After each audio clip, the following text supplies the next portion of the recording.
آج ہم آپ کو بتائیں گے ملک بلغاریہ کے بارے میں اور کوشش کریں گے کہ آپ کو وہ باتیں بتا سکیں جو آپ پہلے نہیں جانتے ہیں۔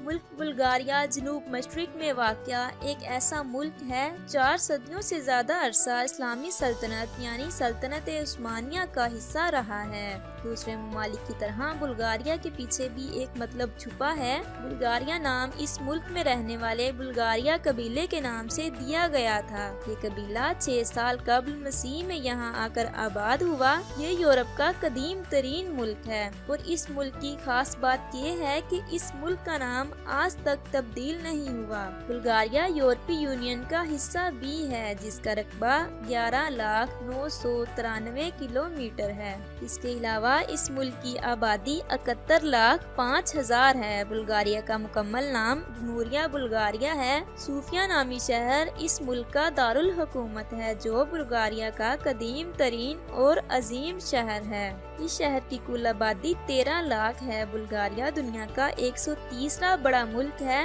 جبکہ یورپ میں رقبے کے لحاظ سے بلغاریہ 16ویں نمبر پر ہے۔ بلغاریہ کرنسی کو لیو کہتے ہیں۔ ایک لیو پاکستانی 59.85 روپوں کے برابر ہے۔ وقت کے لحاظ سے بلغاریہ پاکستان سے 3 گھنٹے پیچھے ہے۔ بلغاریہ پاکستان سے 4,097 کلومیٹر کی دوری پر ہے۔ بلغاریہ کے مشرق میں بحر اسود، مغرب میں سربیا اور مارونیا، شمال کی طرف رومانیہ جبکہ جنوب کی طرف ترکی اور یونان جیسے ملک آتے ہیں۔ بلغاریہ کی سرحد 5 ملکوں ایک سمندر سے ملتی ہے۔ بلغاریہ میں 84.8% بلغارین، 8.8% ترکین، 4.9% رومی لوگ اور 1.5% تعداد ایسے لوگوں کی ہے جو کہ دیگر ممالک سے کام کی غرض سے آ کر بلغاریہ میں بس چکے ہیں۔ بلغاریہ کا سب سے بڑا مذہب عیسائیت ہے اور اس ملک کا دوسرا بڑا مذہب اسلام ہے۔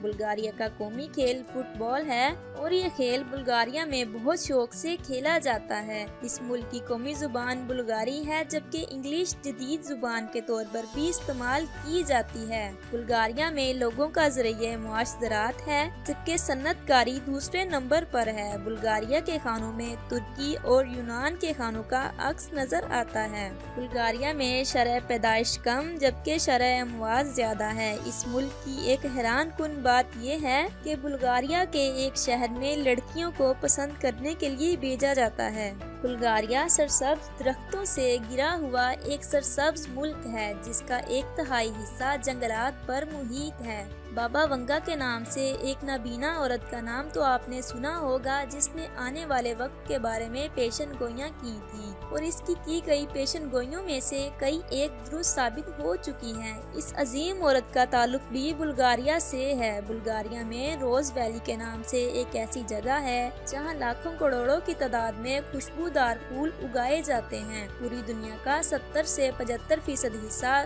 روز آئل بلغاریہ سے حاصل کیا جاتا ہے جو خوشبودار پرفیوم بنانے کے کام آتا ہے۔ پہلا فضائی دھماکہ بھی بلغاریہ کی جانب سے کیا گیا تھا اور یہ دھماکہ جنگ بلقان کے دوران 16 اکتوبر 1912 کو کیا گیا۔